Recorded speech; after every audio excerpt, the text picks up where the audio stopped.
You want visible abs, right? I mean, who doesn't? But there's this one huge thing that gets in the way for almost everybody.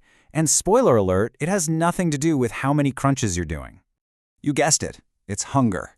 Look, you could have the most amazing workout plan on the planet, but if you're battling those cravings 24/7, those abs, they're going to stay hidden.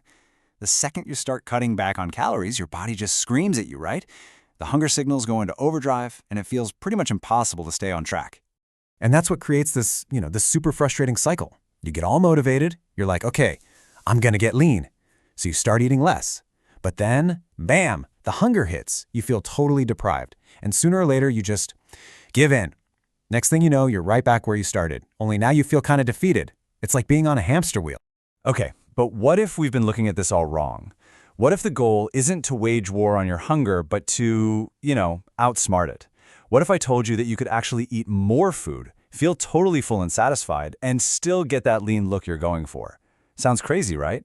Well, there's a strategy for this, and it's called volume eating. And honestly, it's a total game changer. The whole idea is to stop starving yourself and start being strategic. You're going to focus on foods that take up a lot of space. They're physically big, but they're actually low in calories. So you can literally fill up your stomach and feel full without blowing your calorie budget for the day.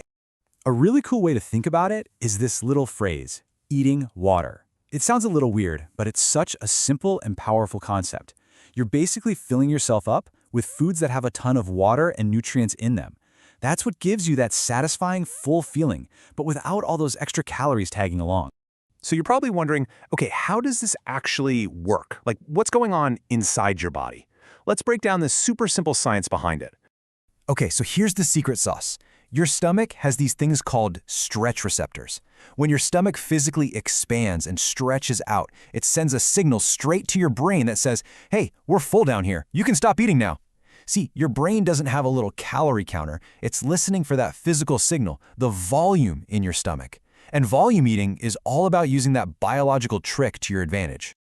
This really brings it to life. Just look at the difference here. On one side, you've got your typical diet approach, a tiny, calorie-dense snack that, let's be real, leaves you wanting more like 10 minutes later. But on the other side, that's volume eating, a huge, satisfying plate of food for the exact same number of calories. The difference in how full you're going to feel is just night and day. It's huge. All right, so what exactly are these magical, high-volume, low-calorie foods? Well, the key, like we just talked about, is water. It's that simple. Foods that are packed with water, think fruits, veggies, even things like broth-based soups, are naturally going to be low in calories, but big on volume. And here are a few awesome examples to get you started. You've got cantaloupe and strawberries. They're basically loaded with water and fiber, so they fill you right up without a ton of calories. And hey, don't sleep on potatoes. Seriously, people are so scared of them, but when you boil or bake them, that combo of water and starch makes them one of the most satisfying foods out there. For real. Okay, so how do you actually start doing this? Let's make it super simple. Here's your 3-step game plan. Step 1, start thinking about the volume of your food, not just the calories. Step 2, build your meals around those awesome water-rich foods we just talked about. And step 3, your goal is to fill your stomach, not just to hit a calorie number. Big difference. And this, right here, is probably the most important thing to remember. Getting lean does not have to equal being hungry all the time. This isn't about deprivation. It's about being smart. It's strategic fullness. You're finally working with your body's hunger signals instead of constantly fighting against them. So, I'm going to leave you with a little challenge. Think about your very next meal.